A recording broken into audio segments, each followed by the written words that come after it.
Mon mari me trompe, mais je m'en fiche. Ma mère pense que je suis folle. J'ai dit à mon mari dès le premier jour, si jamais tu veux être infidèle, pars, c'est tout. Ne te cache pas. Si quelqu'un peut te prendre, il peut te garder.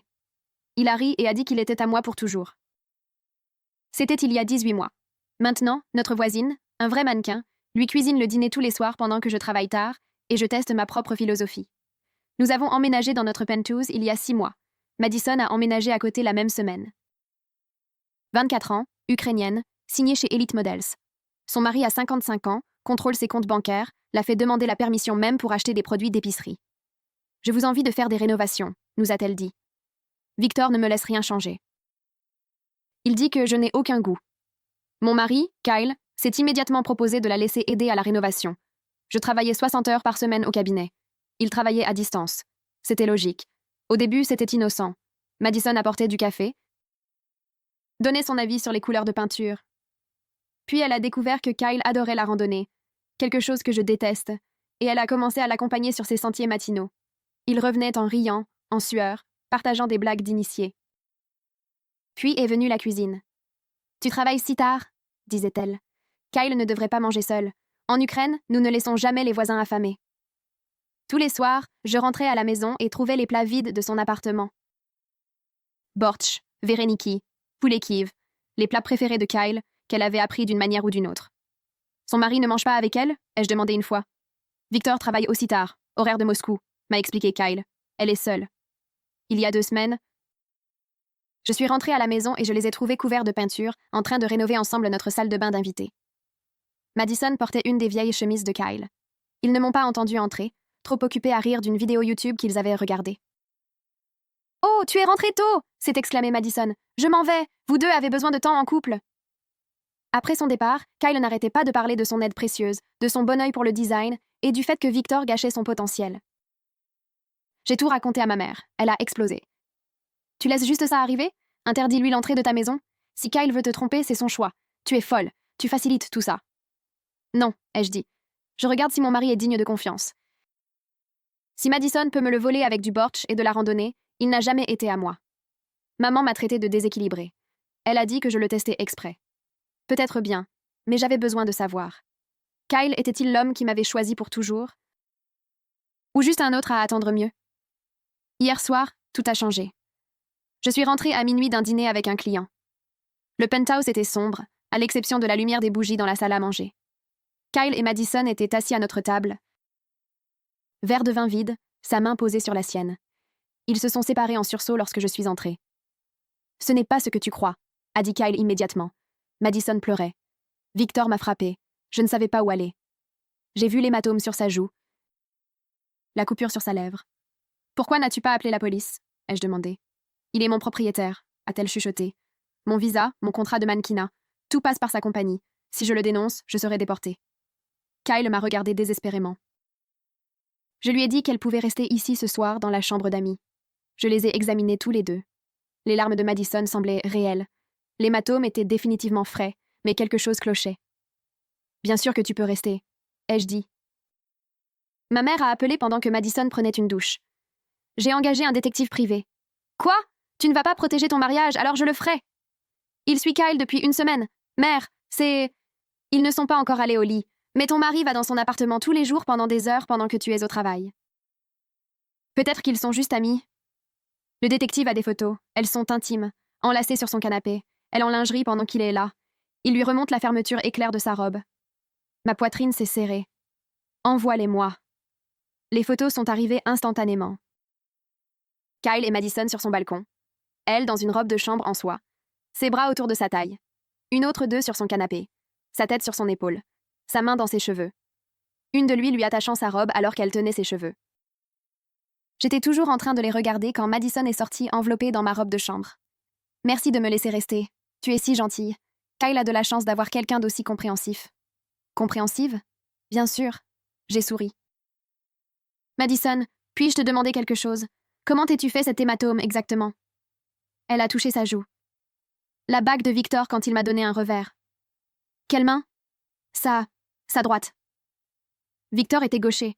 Je l'avais vu signer des colis plusieurs fois. Et c'est arrivé ce soir ? Il y a 1 heure ? Oui.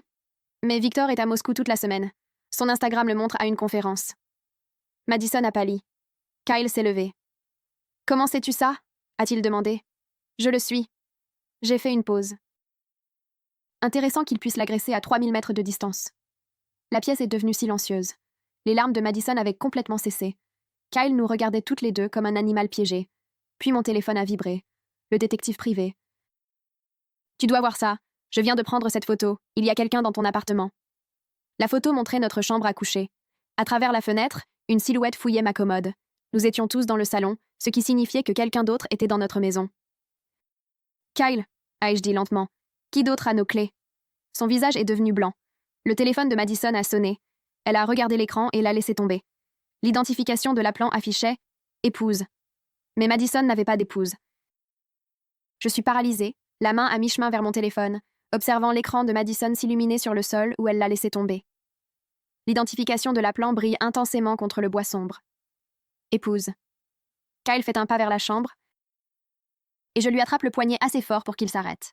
Mon cerveau d'avocate s'active avant que mes émotions ne prennent le dessus. Nous avons besoin de preuves. Nous devons sécuriser la scène. Nous avons besoin de la police ici avant que quiconque soit dans notre chambre ne détruise ce qu'il est venu chercher. Je sors mon téléphone et compose le 911 avec ma main libre tout en gardant les yeux fixés sur Kyle et Madison. Elle n'a pas bougé pour ramasser son téléphone. L'appel s'arrête et l'écran s'assombrit. Les larmes de Madison ont complètement disparu de son visage.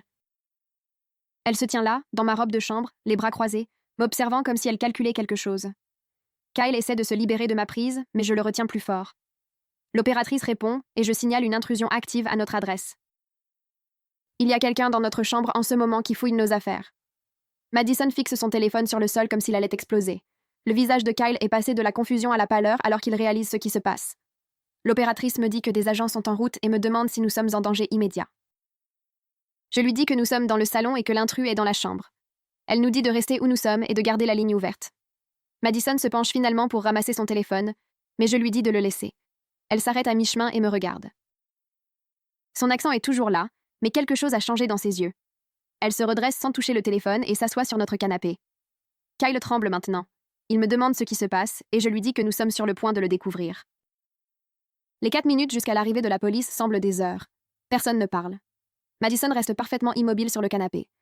Kyle est à côté de moi, respirant rapidement. Je peux entendre des mouvements dans la chambre. De légers bruits comme quelqu'un fouillant des tiroirs. Les sirènes arrivent finalement à notre immeuble et j'ouvre la porte du hall aux agents. Ils arrivent, les mains sur leurs armes, et je pointe vers la chambre. 2 agents avancent rapidement dans le couloir tandis que 2 autres restent avec nous dans le salon. Nous entendons des cris depuis la chambre. Mains en l'air. Ne bougez pas. Au sol. Plus d'agents passent en courant. Madison n'a pas bougé du canapé. Kyle m'attrape le bras et me demande si j'étais au courant que cela allait arriver. Je secoue la tête, car je ne savais rien de l'intrus, mais je savais que quelque chose n'allait pas dans l'histoire de Madison. Un agent fait sortir un homme de notre chambre, menotté. Il a une 30aine d'années, est entièrement vêtu de noir et porte un sac d'appareils photo en bandoulière. Il prétend être un concierge de l'immeuble, vérifiant une fuite, mais l'agent brandit un téléphone montrant des photos de documents. Mes documents, des dossiers de mon bureau à domicile, des contrats clients et des relevés financiers. L'homme ne peut pas expliquer pourquoi le concierge de l'immeuble photographierait des dossiers juridiques à minuit. Les agents l'assoient sur la chaise de notre salle à manger et commencent à poser des questions. Je m'approche et j'examine son visage. Je l'ai déjà vu. Dans le hall. Il s'est enregistré comme invité de Madison 2 fois la semaine dernière. Je m'en souviens car j'ai remarqué le même nom 2 jours de suite lorsque j'ai vérifié les registres du hall pour des livraisons de colis. Je dis à l'agent que cet homme a visité l'appartement de Madison à plusieurs reprises récemment. Madison devient complètement blanche. Ses mains s'agrippent au bord du coussin du canapé. Kyle se tourne pour la regarder, bouche bée.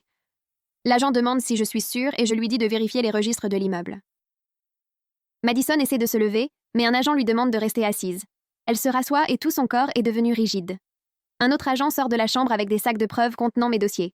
Il demande si ce sont mes documents et je confirme qu'il s'agit de dossiers clients de mon cabinet d'avocat. Information confidentielle sur des affaires en cours. L'agent qui prend la déclaration de l'homme demande à Madison si elle le connaît. Elle ne répond pas. Kyle lui demande directement si elle connaît cet homme. Madison regarde le sol et ses épaules commencent à trembler. Mais il n'y a pas de larmes. L'agent répète la question. Madison hoche finalement la tête. La pièce redevient silencieuse, à l'exception du grésillement des radios de la police. Je demande à voir le téléphone de Madison et elle refuse. Elle le serre contre sa poitrine à 2 mains. Un agent suggère qu'elle parte, car il s'agit maintenant d'une affaire de police et elle n'est pas impliquée. Je parle rapidement. Je leur dis qu'elle a reçu un appel très suspect, juste quelques instants avant que nous découvrions l'intrus. L'appel était indiqué comme épouse sur son identification de l'appelant. L'agent regarde Madison et lui pose des questions sur l'appel. Madison dit que c'était un mauvais numéro. Je pointe son téléphone sur le sol où elle l'a laissé tomber. L'agent le ramasse soigneusement avec une main gantée et regarde l'écran. Le journal des appels montre l'appel entrant d'un contact enregistré sous le nom d'épouse. Il demande à Madison de l'expliquer. Elle se serre la poitrine et dit que c'est compliqué. Kyle la regarde comme s'il ne l'avait jamais vue de sa vie. Son visage est passé de pâle à rouge et ses mains sont serrées en poing sur les côtés. L'agent demande à nouveau à Madison sa relation avec l'homme menotté. Elle prend une profonde inspiration et admet qu'il s'agit de son beau-frère, Bertram, mais insiste sur le fait qu'elle n'avait aucune idée qu'il était dans notre appartement ce soir. Elle affirme qu'elle ne lui a pas parlé depuis des semaines. L'agent demande pourquoi son beau-frère ferait irruption chez sa voisine pour photographier des documents juridiques. Madison dit qu'elle ne sait pas. Son histoire s'effondre plus vite qu'elle ne peut la reconstruire. Chaque réponse crée plus de questions. La voix de Kyle tremble lorsqu'il lui demande pourquoi elle a menti à propos de tout. Elle ne répond pas. Je sors mon propre téléphone et j'appelle ma mère pendant que la police continue de traiter la scène. Elle répond à la première sonnerie et je lui dis de venir maintenant et d'amener Théa. Elle dit qu'elles sont déjà dans la voiture et qu'elles arriveront dans 15 minutes. Le détective privé surveillait apparemment toujours notre immeuble. Plus d'agents arrivent et commencent à tout photographier. Ils prennent des empreintes digitales. Ils emballent des preuves. Ils nous prennent des déclarations à tous séparément. Madison est assise sur notre canapé, l'air piégé, tandis qu'un agent lui pose des questions. Kyle est près des fenêtres avec un autre agent, expliquant comment il a donné notre code d'entrée à Madison pour les urgences. Je suis dans la cuisine en train de raconter toute la soirée lorsque ma mère et Théa arrivent. Théa entre et commence immédiatement à poser des questions qui montrent clairement qu'elle a déjà traité des arnaques compliquées. Elle veut connaître les antécédents de Madison, son mari Victor, sa carrière de mannequin, sa routine quotidienne. Le détective qui traite la scène permet à Théa de regarder les photos sur le téléphone de Bertram. Elle les parcourt, son visage devenant de plus en plus sérieux. Elle montre quelque chose au détective et ils parlent à voix basse. Théa s'approche de moi et m'explique que Bertram visait spécifiquement des documents liés à la liste de clients de mon cabinet et aux affaires en cours. Il a photographié des dossiers concernant 3 clients différents, tous des cadres supérieurs de la technologie fortunée qui traversaient des divorces.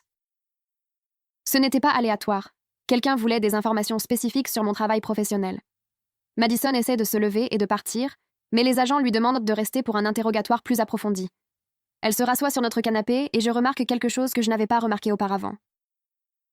Lorsqu'elle est stressée, son accent ukrainien disparaît complètement. Elle sonne américaine, née et élevée quelque part dans le Midwest, peut-être. L'agent le remarque aussi et lui demande d'où elle est originaire. Madison bégaye dans sa réponse. Kyle parle finalement de l'autre côté de la pièce. Sa voix était monotone et défaite. Il admet que Madison lui a dit il y a 2 semaines qu'elle était en fait mariée à une femme nommée Alexia, pas à Victor. Il dit qu'elle a affirmé que Victor n'était qu'une couverture parce que son agence de mannequins, Elite, était conservatrice et n'accepterait pas qu'elle soit gay. Elle disait qu'elle devait faire semblant d'être hétéro pour conserver sa carrière. Kyle l'a cru. Il pensait qu'il l'aidait à maintenir un mensonge nécessaire pour se protéger. Il ne me l'a jamais dit parce que Madison l'a supplié de garder le secret jusqu'à ce qu'elle puisse trouver comment faire son coming out en toute sécurité. La pièce redevient silencieuse. Chaque personne fixe Kyle. Il regarde le sol et tout son corps s'affaisse. Théa lui demande si Madison lui a déjà présenté Alexia.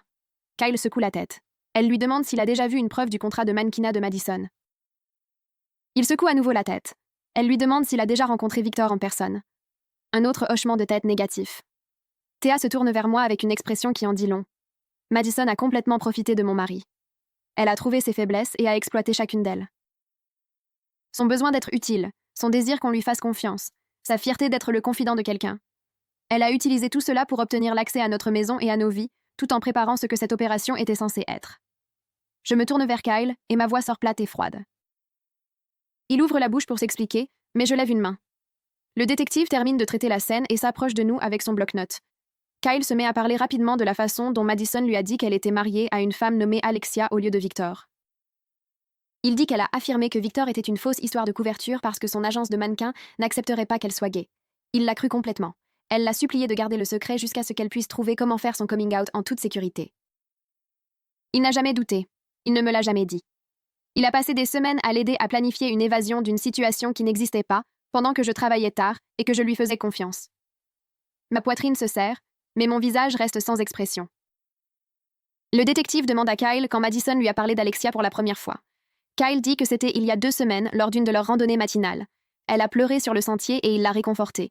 Le détective note cela et demande si Kyle a déjà rencontré Alexia ou vu une preuve du contrat de mannequinat de Madison.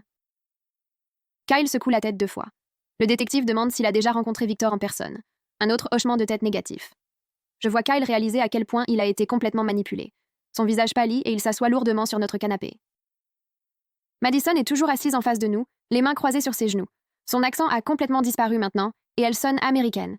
Midwest, peut-être. Le détective le remarque et lui demande d'où elle est originaire. Elle bégaye dans sa réponse et dit « Ukraine », mais cela ressemble à une question. Personne ne la croit. Théa me tapote le coude et me guide vers la cuisine. Elle sort son téléphone et passe en revue d'autres photos. Celle-ci date d'hier après-midi. Madison assise dans un café avec 2 autres personnes. L'une est une femme d'une 30aine d'années avec des cheveux noirs attachés. L'autre est un homme qui ressemble à la femme. Ils ont des papiers étalés sur la table.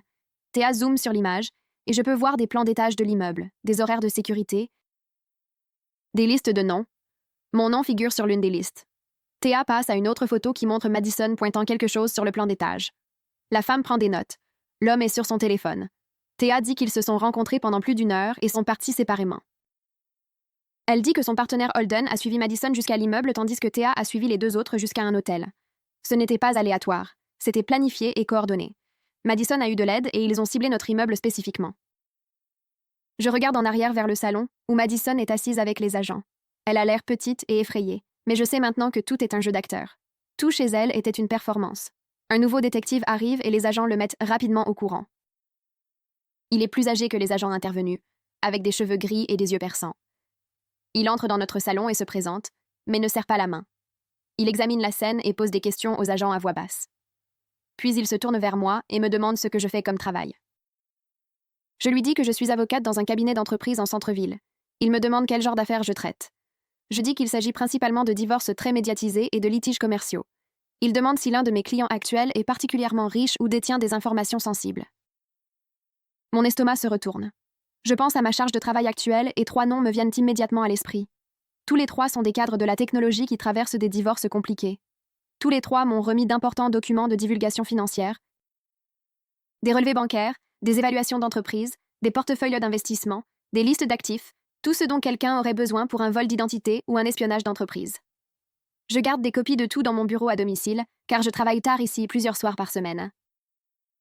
Le détective voit mon visage changer et demande à quoi je pense.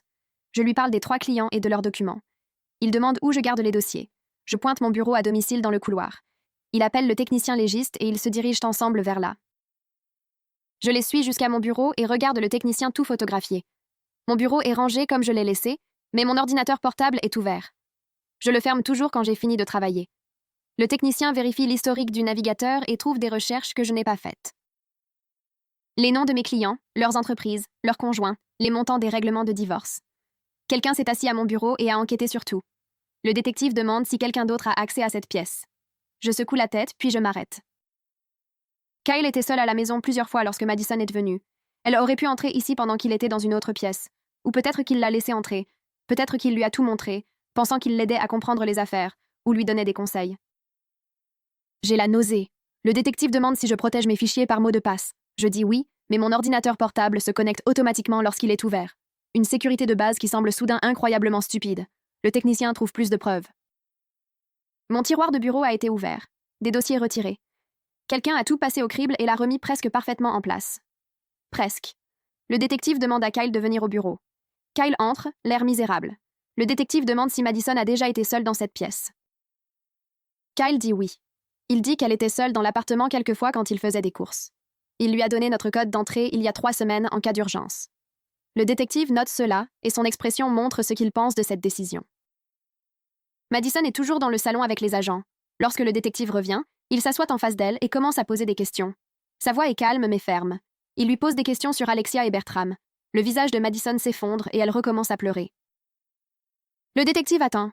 Madison dit qu'Alexia est sa femme et que Bertram est le frère d'Alexia. Elle admet qu'Alexia a envoyé Bertram chercher les documents ce soir. Elle insiste sur le fait qu'elle n'a pas été mise au courant du plan avant ce soir. Elle dit qu'Alexia est devenue obsédée par le fait de faire un gros coup et que Madison essayait juste de la contenter. Le détective demande pourquoi Madison a emménagé dans cet immeuble. Madison dit que c'était l'idée d'Alexia. Le détective demande des nouvelles de Victor. Madison admet que Victor n'a jamais existé. Le compte Instagram était faux. L'histoire du mari violent était fausse. Tout était conçu pour gagner en sympathie et en accès. Le détective demande des nouvelles de l'hématome sur son visage. Madison touche sa joue et dit qu'elle l'a fait elle-même avec du maquillage. La coupure sur sa lèvre est réelle, mais elle se l'est faite exprès. Le détective demande combien d'autres résidents elle a ciblés. Madison dit qu'elle ne sait pas. Alexia s'est occupée de la planification. Madison n'a fait que ce qu'on lui a dit. Le détective ne semble pas la croire. Kyle se tient dans l'embrasure de la porte, écoutant tout. Son visage semble brisé. Il a cru chaque mot que Madison a dit. Il pensait qu'il aidait quelqu'un à échapper à des abus. Il lui a donné notre code de sécurité et l'accès à notre maison. Il l'a complètement laissé entrer dans nos vies. Le détective demande à Kyle s'il a jamais soupçonné que Madison mentait. Kyle dit non. Il dit qu'elle semblait vraiment effrayée et désespérée. Le détective demande si Kyle et Madison ont été physiquement intimes. Kyle dit non d'une voix forte. Il dit qu'ils n'étaient qu'amis. Il l'aidait. Le détective demande s'ils passèrent souvent du temps seuls ensemble. Kyle admet que oui.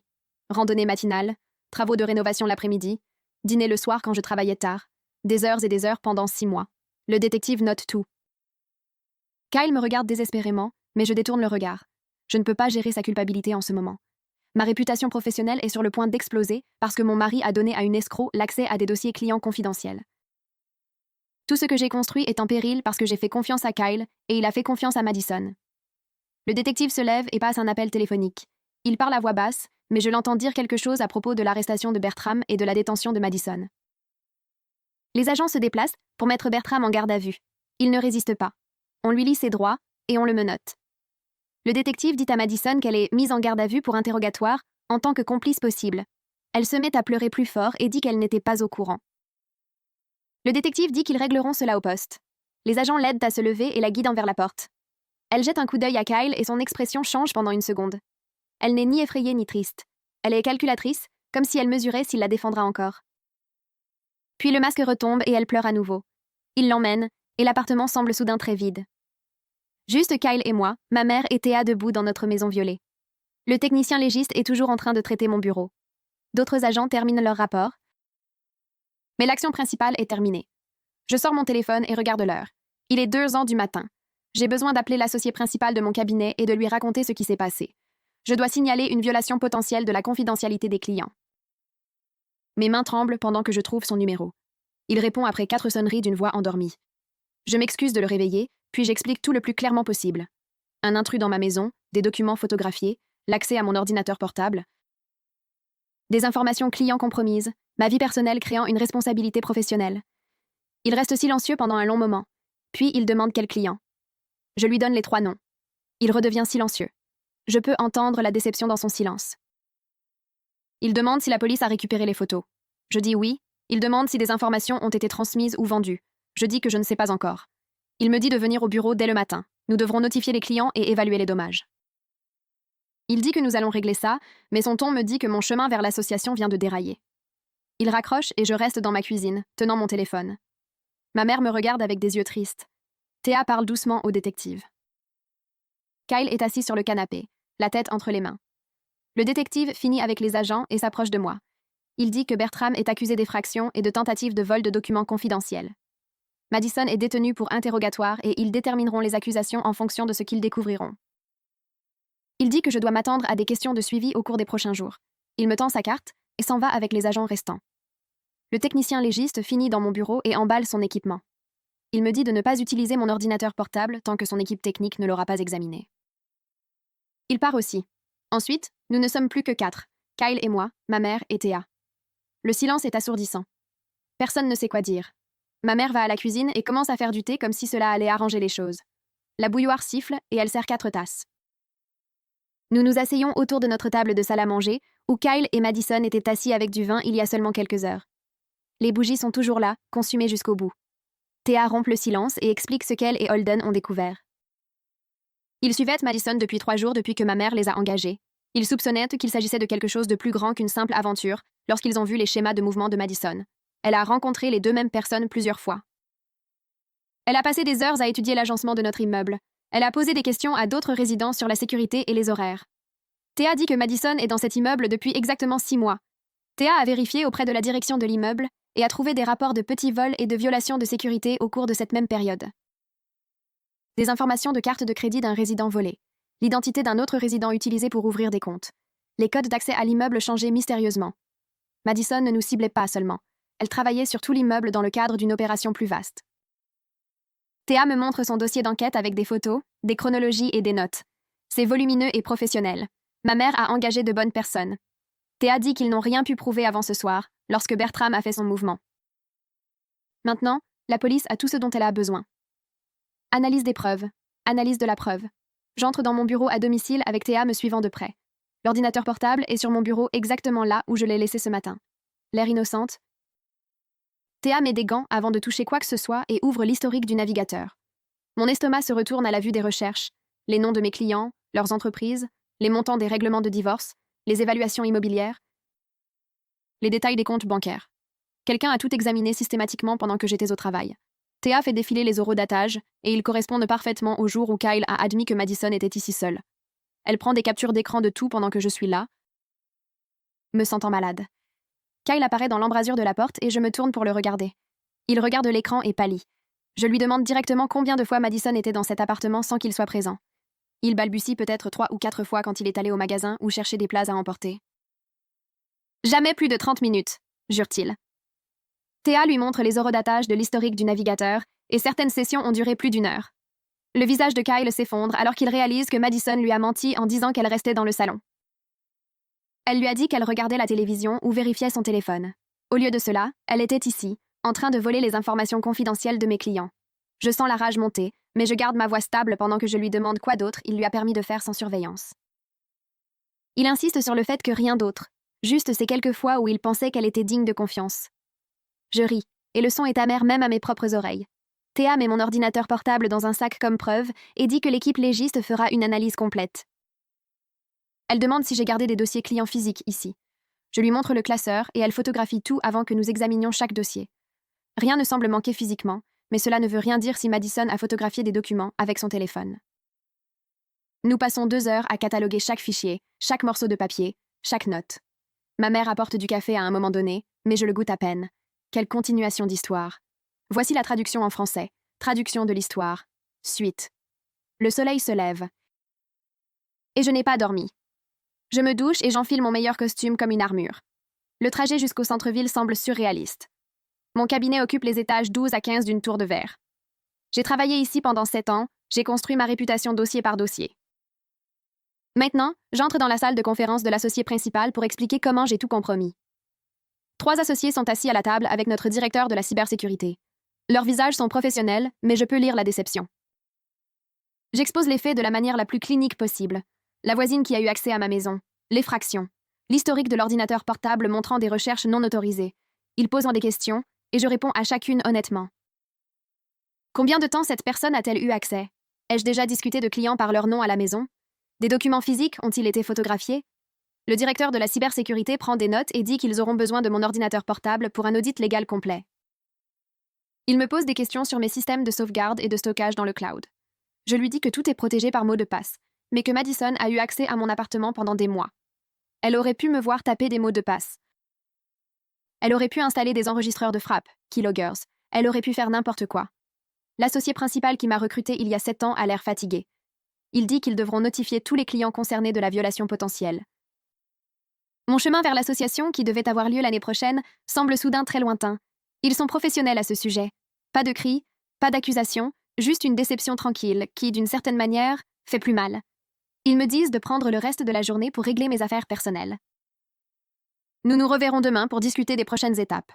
Je sors de la salle de conférence et plusieurs collègues s'écartent avant d'établir un contact visuel. Ma réputation s'effondre en temps réel. Rupture et conséquences personnelles. Kyle est assis dans notre salon quand je rentre à la maison. Il se lève quand j'entre et commence à parler. Il dit qu'il est tellement désolé, qu'il n'a jamais voulu que tout cela arrive. Madison semblait si authentique. Je lève la main et l'interromps. Ma voix est calme mais froide quand je lui dis de faire une valise et de rester à l'hôtel pendant que je règle ce qui va suivre. Il proteste en disant que rien de physique ne s'est passé avec Madison. Je ris, et le son est rauque. Je lui dis que je m'en fiche qu'il l'ait touché ou non. Il l'a laissé entrer dans notre maison, dans nos vies, dans mon bureau. Il lui a donné accès à tout et a gardé des secrets pendant des semaines. L'aventure physique n'a pas d'importance car la trahison de la confiance est déjà complète. Il commence à pleurer et dit qu'il fera n'importe quoi pour arranger ça. Je lui dis que la seule chose qu'il puisse faire en ce moment est de partir. Il demande pour combien de temps? Et je dis que je ne sais pas. Peut-être une semaine, peut-être pour toujours. Il a besoin de me laisser réfléchir sans qu'il soit là pour me rappeler à quel point j'ai été stupide. Il va faire ses valises et je m'assois sur le canapé en regardant dans le vide. Ma mère appelle, mais je ne réponds pas. 20 minutes plus tard, Kyle sort avec une valise. Il essaie de s'excuser une fois de plus, et je pointe simplement la porte. Après son départ, je change toutes les serrures en utilisant l'application de mon téléphone. Je change le code de sécurité. Je change l'accès à l'ascenseur, je le supprime complètement des systèmes de l'immeuble. Il me faut 10 minutes pour défaire 18 mois de vie partagée. Mon téléphone sonne, c'est Mia du cabinet. Elle demande si j'ai besoin de compagnie. Et je dis oui avant de pouvoir y réfléchir à 2 fois. Elle arrive 30 minutes plus tard, avec son ordinateur portable et une boîte de dossiers. Mia est mon amie depuis 5 ans, depuis qu'elle a commencé comme associée junior. Elle ne pose aucune question sur Kyle ou Madison. Elle s'installe simplement à ma table de salle à manger et commence à m'aider à organiser les preuves pour l'enquête interne du cabinet. Nous établissons une chronologie de chaque interaction dont je peux me souvenir. Chaque fois que Madison était dans l'appartement, chaque conversation, chaque moment qui semblait innocent mais qui semble maintenant suspect. Mia prend des notes avec son écriture soignée. Pendant que je parle, elle pose des questions de clarification qui m'aident à me souvenir de détails que j'avais oubliés. Le moment où Madison a posé des questions sur ma routine matinale, le jour où elle a voulu savoir quel client me faisait travailler tard, les questions désinvoltes sur la sécurité de l'immeuble, tout ce qui ressemblait à de l'intérêt amical était en réalité de la collecte de renseignements.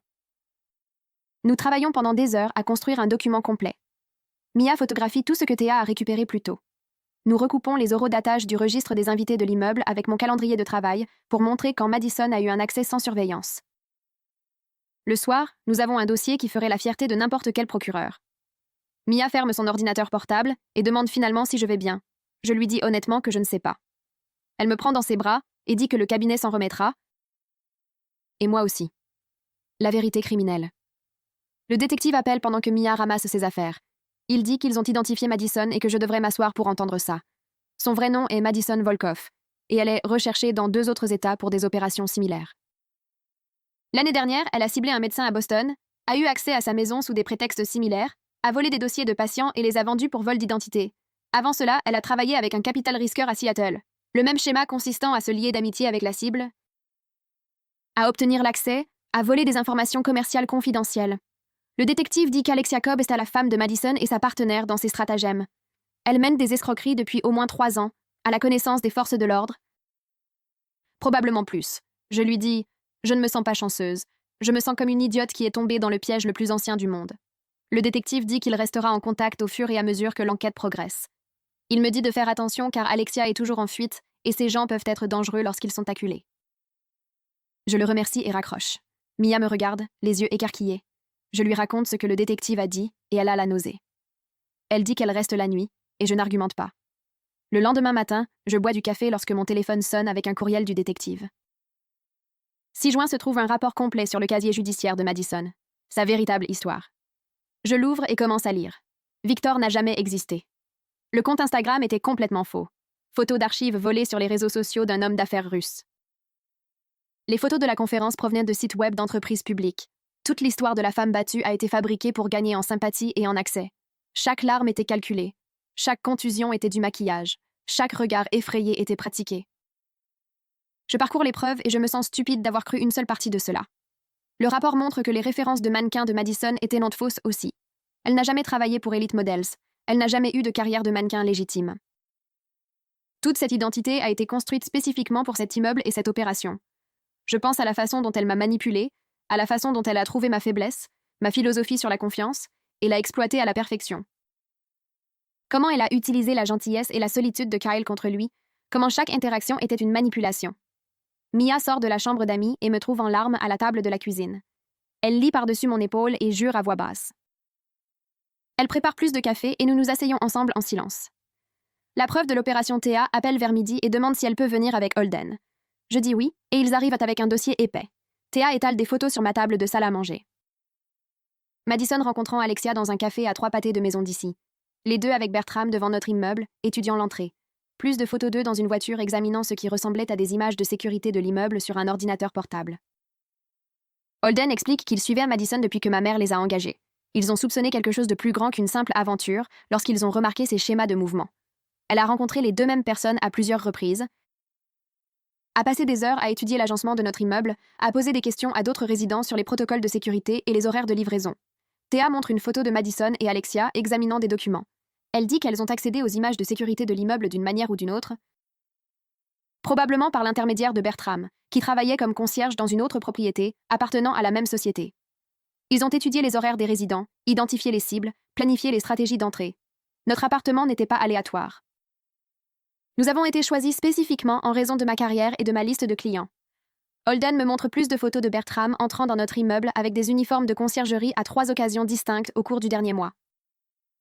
Il était à l'intérieur avant la nuit où nous l'avons attrapé. Théa dit qu'ils ont des preuves de Madison surveillant au moins 5 autres appartements dans l'immeuble. Nous n'étions qu'une des multiples opérations actives. Réunion avec l'administration de l'immeuble et conséquences légales. Je rencontre l'administration de l'immeuble l'après-midi suivant. La gestionnaire immobilière a l'air mal à l'aise alors qu'elle sort le dossier de location de Madison. Elle confirme que le loyer a été payé pour 6 mois d'avance en espèces par une société écran enregistrée dans le Delaware. La vérification des antécédents était vierge. Mais il découvre maintenant qu'elle a été complètement falsifiée. Fausse vérification d'emploi, fausse référence, faux historique de crédit, tout conçu pour passer une vérification standard. La gestionnaire immobilière dit qu'ils mettent en œuvre de nouveaux protocoles après cela.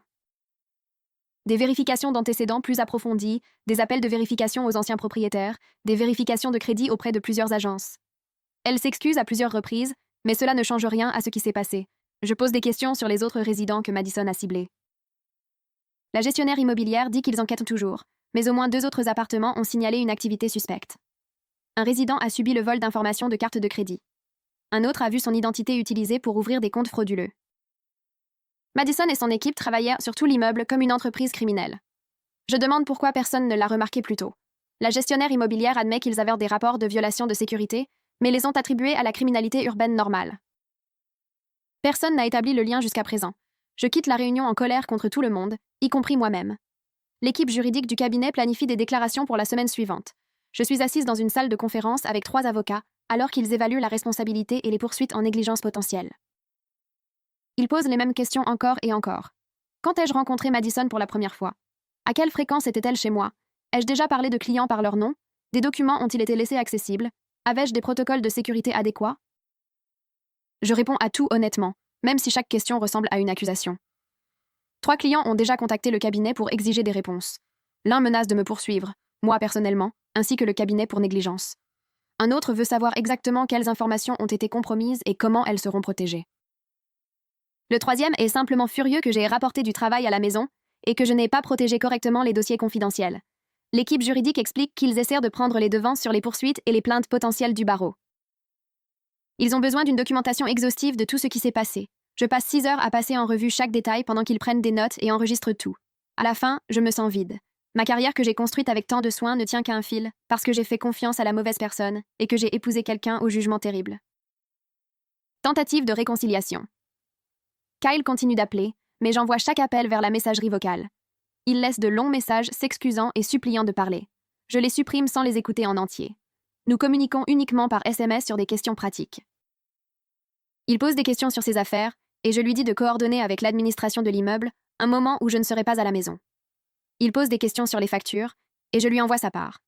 Il demande si nous pouvons essayer la thérapie de couple. Et je ne réponds pas. Ma mère appelle tous les jours, voulant que je demande le divorce immédiatement. Elle dit que Kyle a tout facilité et ne mérite pas une autre chance. Je lui dis que je ne peux pas prendre cette décision tant que je suis submergée par les déclarations, les réunions avec les clients et le contrôle des dommages. Elle soutient que l'attente ne fait que prolonger la douleur, mais j'ai besoin de temps pour traiter tout le reste avant de pouvoir gérer la fin de mon mariage. Kyle m'envoie un SMS pour me demander s'il y a de l'espoir pour nous. Je regarde le message pendant une longue période avant de répondre que je ne sais pas. Il répond immédiatement en demandant ce qu'il peut faire. Je lui dis la vérité, à savoir que rien de ce qu'il fait maintenant ne change ce qu'il a déjà fait. La confiance est partie et je ne sais pas si elle peut être reconstruite. Il répond qu'il attendra aussi longtemps que nécessaire. Je ne réponds pas car je ne sais pas quoi dire à cela. La preuve de la surveillance. Le détective appelle 3 jours après que tout se soit effondré pour me dire qu'ils ont exécuté le mandat dans l'appartement de Madison. Je le rencontre au poste de police, où il étale des photos de preuves sur une table de conférence. Des caméras de surveillance cachées dans des cadres photos. Un ordinateur portable avec un logiciel pour surveiller les réseaux sans fil. Des faux passeports montrant le visage de Madison avec 5 noms différents. Des permis de conduire de 3 États. un système de classement avec des onglets pour 6 résidents différents de l'immeuble, comprenant des notes détaillées sur nos horaires, nos emplois, nos visiteurs. Mon dossier est le plus épais, avec des notes sur mes heures de travail tardives, des noms de clients qu'elle a dû entendre à travers les murs ou les fenêtres, des photographies de moi partant au bureau avec des horodatage. La routine quotidienne de Kyle cartographiée avec une écriture soignée. Le détective montre un autre dossier étiqueté du nom d'un couple au 4e étage. Le même niveau de détail, la même surveillance calculée. Nous n'étions ni spéciaux ni choisis, nous n'étions qu'une cible dans une opération plus vaste menée simultanément dans tout l'immeuble. Le détective me montre des courriels imprimés entre Madison et quelqu'un nommé Alexia, discutant des résidents qui avaient l'accès le plus précieux. Mon nom apparaît fréquemment en raison de ma liste de clients. Les divorces de grande valeur signifiant des dossiers financiers et des informations sur les actifs.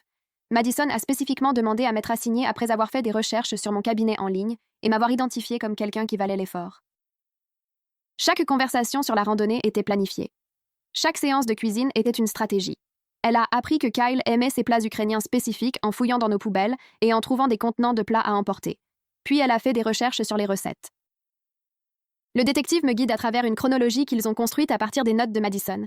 Elle a identifié mon horaire de travail la première semaine. Elle a appris que Kyle travaillait à distance en 2 semaines. Elle a commencé les conversations sur le café et la couleur de la peinture une fois qu'elle a confirmé que je partais tôt et rentrais tard. Elle a concocté la découverte de la randonnée en suivant Kyle un matin et en prétendant que c'était une coïncidence. Toute l'amitié a été construite étape par étape attentive sur la base de la surveillance et de la recherche. Rien n'était réel, rien n'était un accident. Je suis assise dans cette salle de conférence à regarder la preuve de ma propre stupidité, et je sens quelque chose se briser dans ma poitrine qui n'a rien à voir avec Kyle, ou le mariage, ou la philosophie. Confession au client. Mia vient à mon appartement ce week-end avec son ordinateur portable et un blog juridique. Nous devons nous préparer pour les réunions avec les clients où je dois révéler la violation de sécurité et expliquer comment des informations confidentielles ont été potentiellement compromises. Elle m'aide à rédiger des lettres de divulgation qui sont honnêtes, sans être alarmistes. Nous pratiquons ce que je dirai lorsque les clients demanderont comment cela s'est produit, comment j'expliquerai que j'ai rapporté du travail à la maison et ne l'ai pas correctement sécurisé, comment j'assumerai la responsabilité sans faire d'excuses. La première réunion a lieu lundi matin avec un cadre de la technologie qui traverse un divorce compliqué impliquant des options d'achat d'actions et la propriété intellectuelle. Je m'assois en face de lui dans une salle de conférence et je regarde son visage changer pendant que j'explique. Il est en colère, mais maîtrisé. Il pose des questions détaillées sur les documents spécifiques qui se trouvaient dans mon bureau à domicile, si ces relevés financiers ont été photographiés, quelles mesures de sécurité le cabinet met en place. Je réponds à tout honnêtement et j'offre de me retirer de son dossier s'il souhaite une représentation différente. Il réfléchit longtemps, puis dit qu'il apprécie mon honnêteté, mais que c'est inacceptable et qu'il en discutera avec les associés principaux. La deuxième réunion se déroule de la même manière. Une femme dont le mari cache des avoirs à l'étranger. Elle est compatissante, mais furieuse que ses informations financières privées aient été accessibles à des criminels, disant qu'elle m'a fait confiance pour protéger ses intérêts et que j'ai failli à cette responsabilité fondamentale. Je n'argumente pas car elle a raison. Le troisième client menace de me poursuivre, moi et le cabinet, pour négligence et rupture du devoir fiduciaire. Il dit que son affaire implique des informations commerciales sensibles qui pourraient nuire à son entreprise si elles étaient divulguées. Son avocat prépare déjà une plainte. J'endure sa colère sans me défendre car aucune défense n'est valable. Le détective rappelle le mardi après-midi. Alexia et 2 autres complices ont disparu. Les relevés téléphoniques de Madison montrent qu'elle a passé 3 appels dans les 20 minutes entre ma confrontation à propos de Victor et l'arrivée de la police. Alexia a reçu suffisamment d'avertissements pour fuir. Ils suivent les relevés financiers et les communications, mais l'opération était sophistiquée. Multiples sociétés écrans, transactions Bitcoin, applications de messagerie cryptées. Alexia aurait pu quitter le pays avec de faux documents comme ceux trouvés dans l'appartement de Madison. Le détective dit qu'il travaille maintenant avec des agences fédérales car la portée dépasse les frontières de l'État et implique une fraude à l'identité, mais il est honnête sur le fait que les gens aussi organisés ont généralement des plans d'évasion. Madison est restée derrière, soit parce qu'elle a été vraiment surprise, soit parce qu'elle était la plus sacrifiable. Quoi qu'il en soit, l'architecte principal de toute l'affaire est parti. La confrontation finale et la philosophie échouée. Je me traîne pendant les 2 semaines suivantes. Dormant à peine, déclaration avec l'équipe juridique du cabinet, réunion avec les clients où j'explique et m'excuse, séance de contrôle des dommages avec les associés principaux, consultation de sécurité sur ce qui a mal tourné et comment l'empêcher de se reproduire. Je rentre chaque soir au penthouse qui ne se sent plus en sécurité.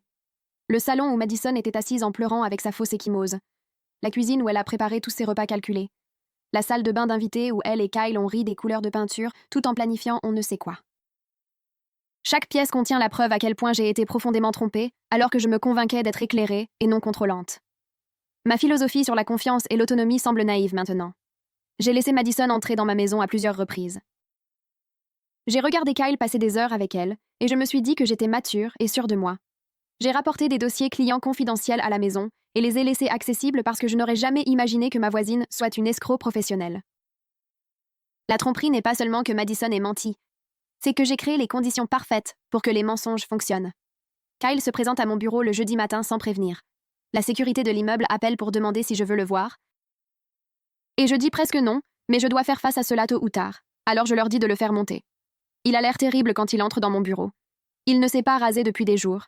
Il a perdu du poids, ce que je peux voir sur son visage et la façon dont sa chemise pend. Des cernes foncées sous ses yeux. Il s'assoit en face de mon bureau, et je ne ressens rien d'autre que de la fatigue et de la rage. Non pas contre lui spécifiquement, mais contre nous deux, pour avoir été si facilement manipulés. J'accepte de le rencontrer pour un café dans un endroit neutre cet après-midi-là. Nous nous asseyons dans un coin d'un endroit où aucun de nous n'est jamais allé auparavant. Il commence à s'excuser immédiatement, et je l'interromps parce que je ne veux pas d'excuses.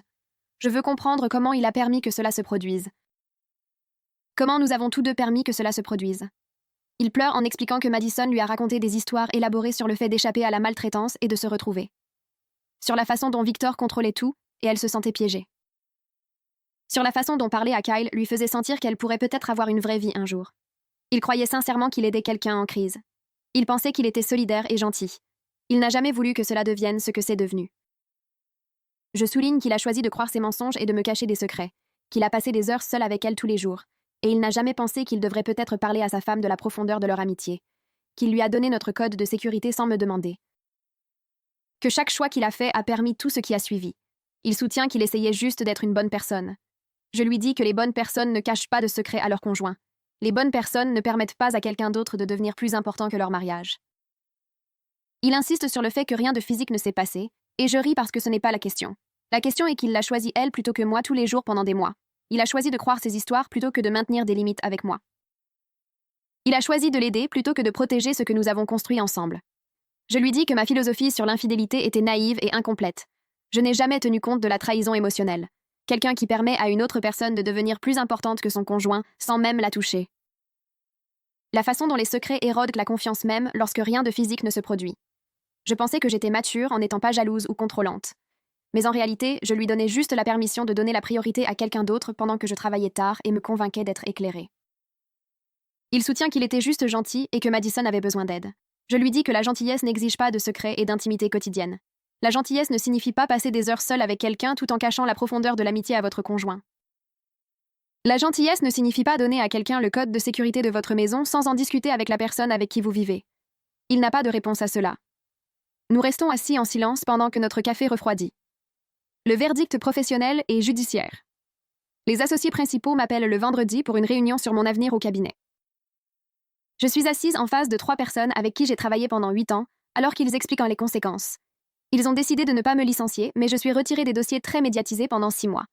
Je suis tenue de suivre une formation de sécurité supplémentaire et une révision de l'éthique. Des séances obligatoires avec le consultant en gestion de pratique du cabinet. Mon chemin vers l'association est retardé d'au moins 2 ans. Ils doivent rétablir la confiance des clients, et c'est le prix de mes erreurs. Un associé dit qu'ils apprécient mon travail et pense que je peux rebondir. Un autre dit que la réputation du cabinet a été endommagée et que tout le monde doit faire sa part pour la réparer. Le troisième semble juste déçu. C'est en quelque sorte pire que la colère. J'accepte tout sans discuter car les conséquences sont dévastatrices, mais justes. J'ai construit ma carrière en étant astucieuse et prudente, en protégeant les intérêts des clients et en maintenant la confidentialité. J'ai laissé des angles morts personnels tout compromettre. J'ai laissé mes problèmes conjugaux et mes croyances philosophiques sur la confiance obscurcir mon jugement en matière de sécurité. J'ai rapporté des dossiers confidentiels à la maison et les ai laissés accessibles à quelqu'un en qui je n'aurais jamais dû avoir confiance. Le dommage professionnel ne peut pas être entièrement réparé. Même si je travaillais 2 fois plus dur pendant les 6 prochaines années, certains clients se souviendront toujours que j'étais l'avocate dont la voisine a volé leurs informations. Certains collègues remettront toujours en question mon jugement. L'association pour laquelle j'ai travaillé pendant près d'1 décennie est retardée parce que j'ai échoué à la responsabilité la plus fondamentale de protéger la confiance des clients. Je quitte cette réunion et me rends directement aux toilettes, où je me permets finalement de pleurer. Mia m'accompagne au tribunal 3 semaines plus tard pour la première comparution de Madison. Je n'ai pas dormi plus de 4 heures par nuit depuis que tout s'est passé, et mes mains tremblent en passant les détecteurs de métaux. La salle d'audience est plus petite que ce à quoi je m'attendais, avec des lumières fluorescentes qui donnent l'air malade à tout le monde. Madison est assise à la table de la défense, dans une combinaison orange, ses cheveux tirés en une simple queue de cheval. Elle a l'air plus petite d'une certaine manière, moins comme la femme confiante qui cuisinait du borsch dans ma cuisine, et plus comme quelqu'un de piégé. Le juge entre et nous nous levons tous. J'observe le visage de Madison pendant que les accusations sont lues à haute voix. Conspiration en vue de commettre un vol, fraude à l'identité, accès non autorisé à des informations confidentielles. Son avocate commise d'office, une femme d'apparence fatiguée avec des racines grises visibles, plaide que Madison a été contrainte par sa femme. Elle présente des courriels censés montrer Alexia menaçant Madison, contrôlant ses mouvements, forçant sa participation. Mais le procureur a des relevés téléphoniques montrant que Madison a passé des dizaines d'appels à des cibles potentielles avant même d'emménager dans notre immeuble. Des SMS où elle se vantait de la facilité avec laquelle elle avait gagné la confiance de Kyle. Des photos d'elle rencontrant Alexia et planifiant l'opération des semaines avant qu'elle ne frappe même à notre porte avec du café. Le visage de Madison reste impassible à travers tout cela. Pas de larmes, pas de remords, juste ce même regard calculateur que j'ai vu la nuit où tout s'est effondré. Le juge fixe une date d'audience préliminaire dans 2 semaines et refuse la libération sous caution. Madison regarde vers la galerie alors qu'on l'emmène. Et nos yeux se croisent pendant juste une seconde. Je m'attends à voir quelque chose. Peur, regret, peut-être même de la colère. Mais il n'y a rien là, sauf une évaluation froide, comme si elle était déjà en train d'élaborer son prochain coup. L'audience préliminaire. L'audience préliminaire a lieu un mardi matin gris, qui correspond parfaitement à mon humeur. Je monte à la barre et je jure de dire la vérité pendant que Madison regarde depuis la table de la défense. Le procureur me demande de décrire la chronologie de son accès à notre maison. Je parcours chaque détail. Les visites pour le café qui sont devenues des consultations sur la peinture. Les randonnées avec Kyle. Les dîners qu'elle cuisinait pendant que je travaillais tard. Comment elle a utilisé ses chemises et appris ses repas préférés et est lentement devenue une partie de notre vie quotidienne. Le procureur me montre les photos de mon bureau à domicile. L'écran de mon ordinateur portable affichant les noms des clients. Mon classeur avec des dossiers ouverts. Mes notes sur les règlements de divorce et les actifs financiers. J'identifie chacun et j'explique quelles informations confidentielles étaient visibles. L'avocate de Madison s'objecte à plusieurs reprises, mais le juge l'autorise. Quand je décris être rentrée à la maison et les avoir trouvés en train de dîner aux chandelles, Madison se penche et chuchote quelque chose à son avocate. Elles regardent toutes les deux Kyle, qui est assis au dernier rang, l'air misérable. Le procureur demande si j'ai remarqué quelque chose d'inhabituel dans le comportement de Madison. Je leur parle de la fausse échymose, de l'histoire de Victor, de l'appel téléphonique de quelqu'un étiqueté « épouse ». La salle devient silencieuse quand j'explique comment son accent a disparu sous le stress. Comment ses larmes se sont arrêtées au moment où elle a réalisé que je l'avais piégée dans un mensonge. L'avocate de Madison essaie de faire valoir que je suis biaisée en raison de la jalousie suscitée par l'amitié de mon mari avec sa cliente. Mais je regarde directement Madison en répondant. Je dis à la cour que je n'étais pas jalouse. J'étais en train de tester ma philosophie sur la confiance et j'ai découvert que mon mari avait échoué et que ma voisine était une criminelle. Madison me regarde en retour avec ses yeux vides. Et je réalise qu'elle ne pense pas aux accusations ou aux preuves.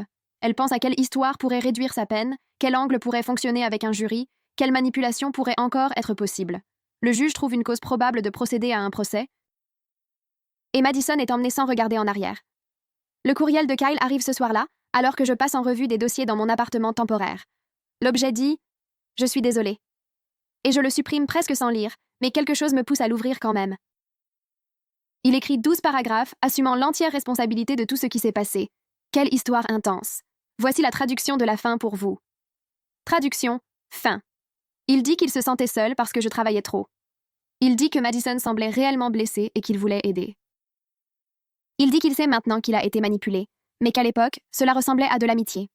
Il se propose de couvrir tous mes honoraires légaux découlant de l'enquête du cabinet. Il dit qu'il paiera tous les frais de règlement si les clients poursuivent. Il fournit les coordonnées de son avocat et dit qu'il a déjà transféré de l'argent sur un compte auquel je peux accéder. Il termine en disant qu'il comprend si je ne lui pardonne jamais, mais il a besoin que je sache qu'il est vraiment désolé. Je le lis 3 fois, cherchant des excuses ou des justifications, mais il n'y en a aucune. Seulement la reconnaissance que ses choix ont permis tout ce qui a suivi. C'est trop peu et trop tard. Les dommages à ma carrière et à ma réputation ne peuvent pas être réparés par de l'argent. La rupture de confiance ne peut pas être réparée par des excuses. Mais au moins, il est enfin honnête sur l'ampleur de ce que ses secrets nous ont coûté à tous les deux. Je ne réponds pas à l'email. Je l'enregistre dans un dossier avec toutes les autres preuves de ce désastre et je ferme mon ordinateur portable. L'enquête approfondie de TATA appelle le lendemain matin et demande si nous pouvons nous retrouver pour un café. Je la trouve dans un café tranquille près de mon bureau, déjà assise à une table de coin avec 2 tasses devant elle. Elle en pousse une vers moi et sort une tablette. Son enquête est allée plus loin que de simplement suivre Kyle et Madison. Elle me montre des dossiers provenant de 4 autres villes au cours des 3 dernières années: Boston, Seattle, Denver, Atlanta. Dans chaque endroit, Madison et Alexia ont loué des appartements dans des immeubles de luxe à proximité de professionnels qui réussissaient. Elles ont étudié leur cible pendant des semaines avant d'établir le contact. Un médecin à Boston qui avait accès à des patients fortunés. Un capital risqueur à Seattle avec des liens avec des cadres de la technologie. Une avocate à Denver qui gérait la planification successorale pour des millionnaires. Une comptable à Atlanta qui administrait des fiducies. Le schéma était toujours le même. Madison emménageait et se liait d'amitié avec quelqu'un de seul ou de confiant. Elle créait une histoire de couverture élaborée sur le fait d'être piégée ou contrôlée. Elle obtenait l'accès aux maisons, aux bureaux et aux informations. Ensuite, Alexia et son équipe utilisaient cet accès pour voler des données qu'elles pouvaient vendre ou exploiter. Théa me montre des rapports de police de 2 des villes où les victimes ont signalé des vols. Mais n'ont rien pu prouver. Des entretiens avec des personnes qui décrivaient Madison exactement. Belle, vulnérable, excellente pour lire les besoins émotionnels. L'opération était sophistiquée et planifiée. Elles étaient expertes pour identifier les personnes dont le travail leur donnait accès à des informations précieuses. Elles savaient comment exploiter les vulnérabilités émotionnelles et créer des situations où les cibles voulaient aider. Théa dit que le FBI est maintenant impliqué, car les crimes ont traversé les frontières des États. Elle pense que Madison et Alexia pourraient faire partie d'un réseau plus vaste. Je regarde la chronologie sur sa tablette et je réalise que je n'étais que la dernière victime d'une longue série. Rien de notre amitié n'était réel. Chaque instant était calculé. Soutien. Silencieux et réflexion. Ma mère vient ce samedi avec des courses et des produits de nettoyage.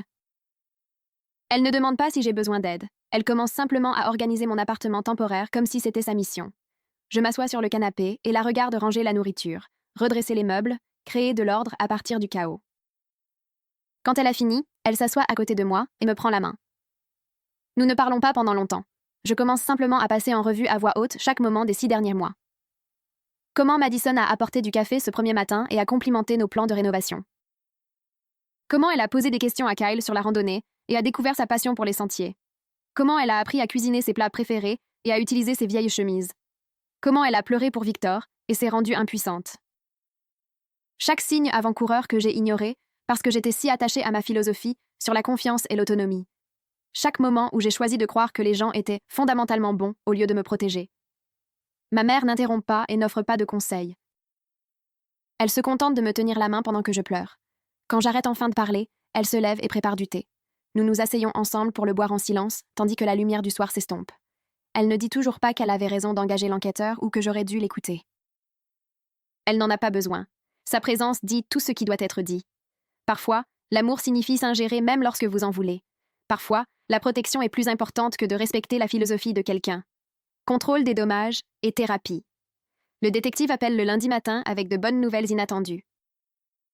Son équipe a récupéré la majeure partie des données clients volées du stockage cloud de Bertram avant qu'elles ne puissent être vendues ou utilisées. Les fichiers étaient chiffrés, mais son équipe technique les a déchiffrés. Il envoie tout à l'équipe de sécurité de mon cabinet afin qu'ils puissent évaluer exactement ce qui a été compromis. Cela permet de réduire une partie des dommages causés à mes clients. L'information a été consultée et copiée, mais pas exploitée ni distribuée. La rupture de confiance a toujours eu lieu. Quelqu'un de non autorisé a vu leurs détails financiers privés et leur stratégie juridique. Mais au moins, il n'y a aucune preuve que les données aient atteint des concurrents ou aient été utilisées pour le vol d'identité. J'appelle chaque client concerné personnellement pour expliquer. 2 d'entre eux apprécient la mise à jour et semblent soulagés que l'exposition ait été limitée. Un menace toujours de me poursuivre parce que la violation a eu lieu. Je ne le blâme pas. Je n'ai pas protégé les informations qu'ils m'ont confiées. Le fait qu'elles aient été récupérées n'efface pas ma responsabilité de les avoir rendues vulnérables en premier lieu. Mon associé principal dit que cela aide, mais cela n'élimine pas toutes les conséquences. Le cabinet a toujours subi un préjudice de réputation. D'autres clients ont toujours des inquiétudes concernant la sécurité. Je suis toujours en probation et mon association est toujours retardée. Mais au moins, le pire des cas a été évité. Au moins, je peux dire aux gens que le dommage réel a été contenu, même si le dommage potentiel était énorme. Mia me recommande une thérapeute spécialisée dans l'aide aux professionnels, confrontés à un traumatisme lié au travail. Je prends rendez-vous même si une partie de moi rejette l'idée d'avoir besoin d'une thérapie.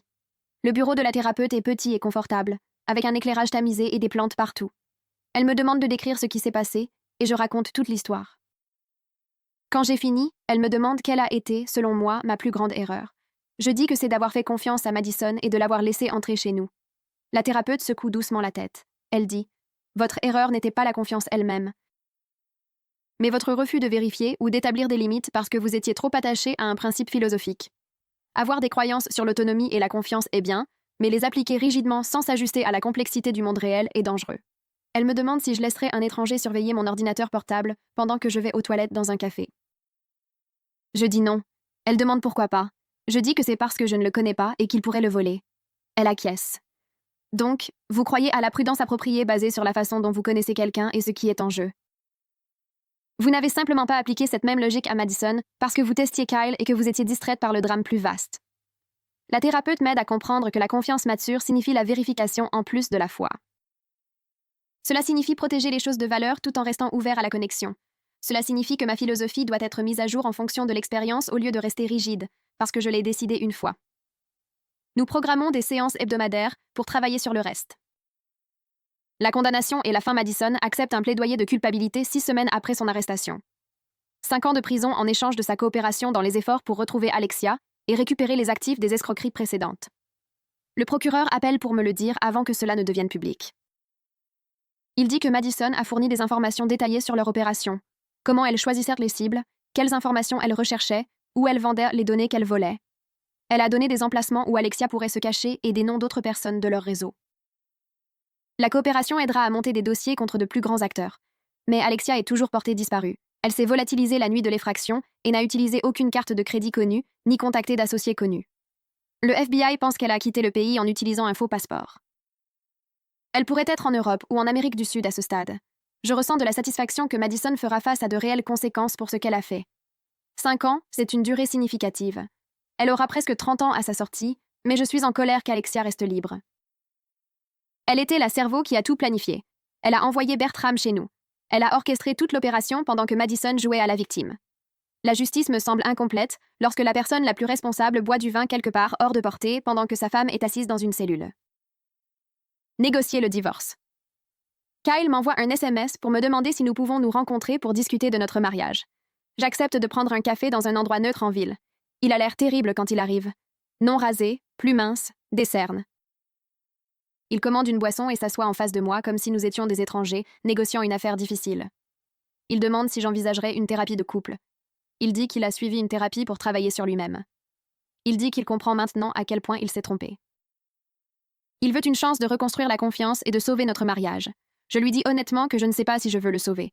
La base de la confiance est complètement détruite. Il a gardé d'énormes secrets. Il a donné la priorité aux besoins émotionnels de Madison sur notre mariage.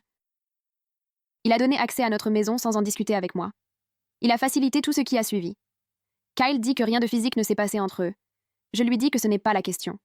La trahison de la confiance est complète qu'ils aient eu des relations sexuelles ou non. Il a laissé une autre personne devenir plus importante que son conjoint. Il a pris des décisions quotidiennes d'être intime avec une autre personne tout en me cachant la profondeur de cette amitié. La thérapie de couple ne peut pas arranger cela à moins que nous voulions tous les deux vraiment faire le travail. Pour l'instant, je ne suis pas sûre que l'un ou l'autre d'entre nous ait l'énergie ou le désir de reconstruire à partir de zéro. Kyle commence à pleurer et dit qu'il m'aime et qu'il est désolé. Je crois qu'il est désolé, mais désolé n'annule pas les dégâts. Désolé ne restaure pas ce qui a été brisé entre nous. Je lui dis que j'ai besoin de plus de temps pour déterminer ce que je veux. Nous finissons notre café dans un silence inconfortable et partons séparément. La révélation de maman ma mère vient dîner ce dimanche-là et apporte des plats à emporter de mon restaurant préféré. Nous mangeons à ma petite table de cuisine et elle me raconte enfin toute la vérité sur l'embauche de Théa. Elle dit que ce n'était pas seulement parce qu'elle s'inquiétait de l'aventure de Kyle.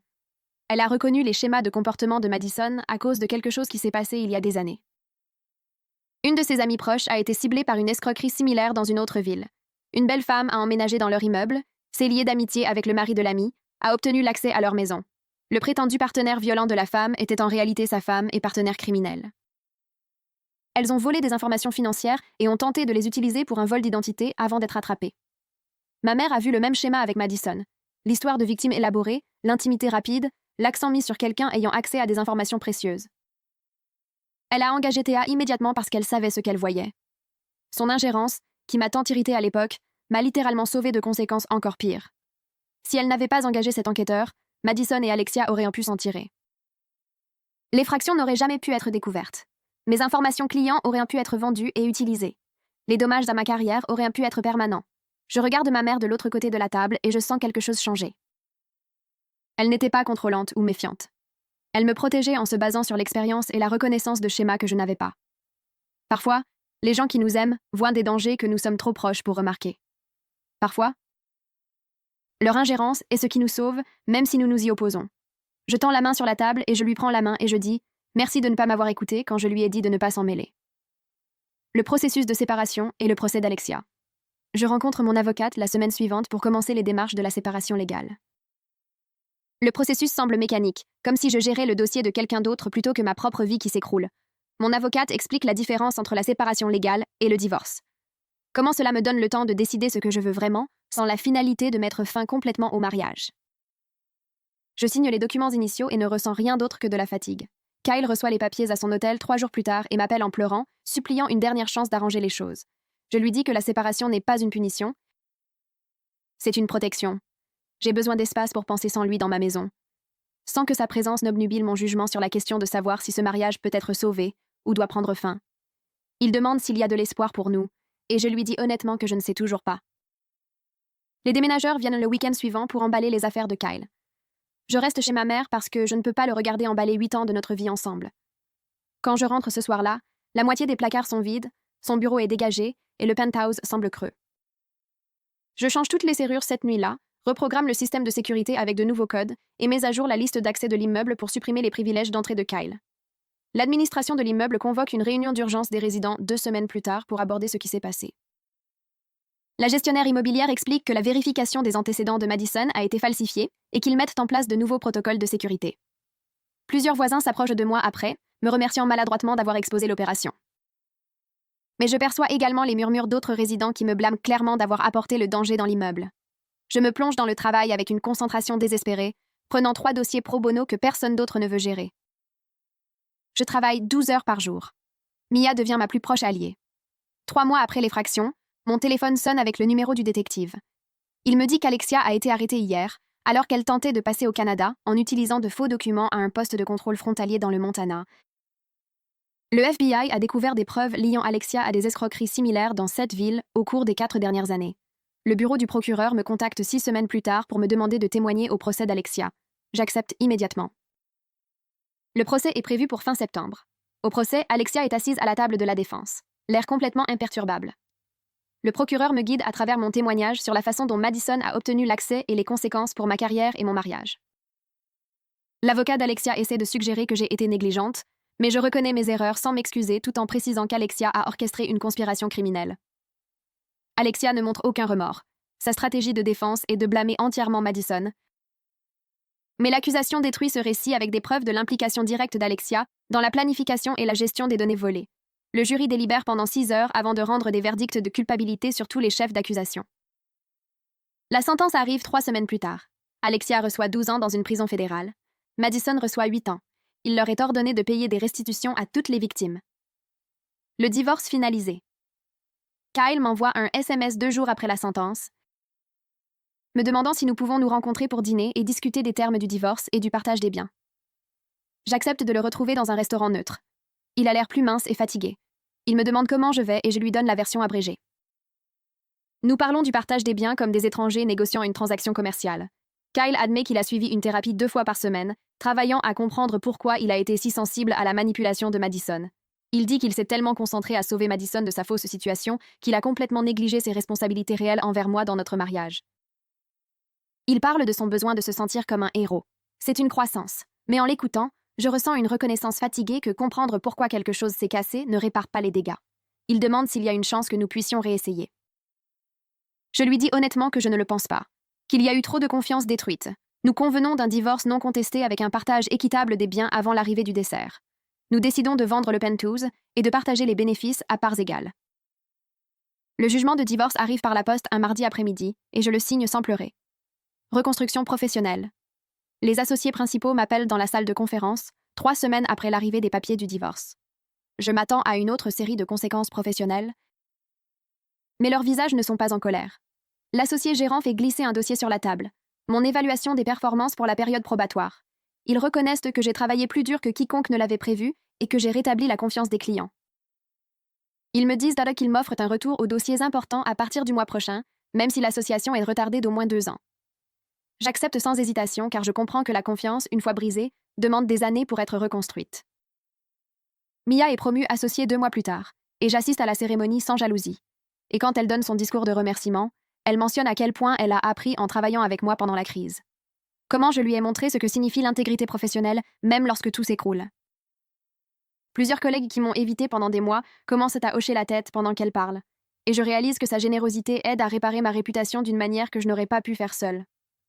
Après la cérémonie, elle me serre dans ses bras et me chuchote qu'elle m'a recommandé pour 2 de ses dossiers en débordement.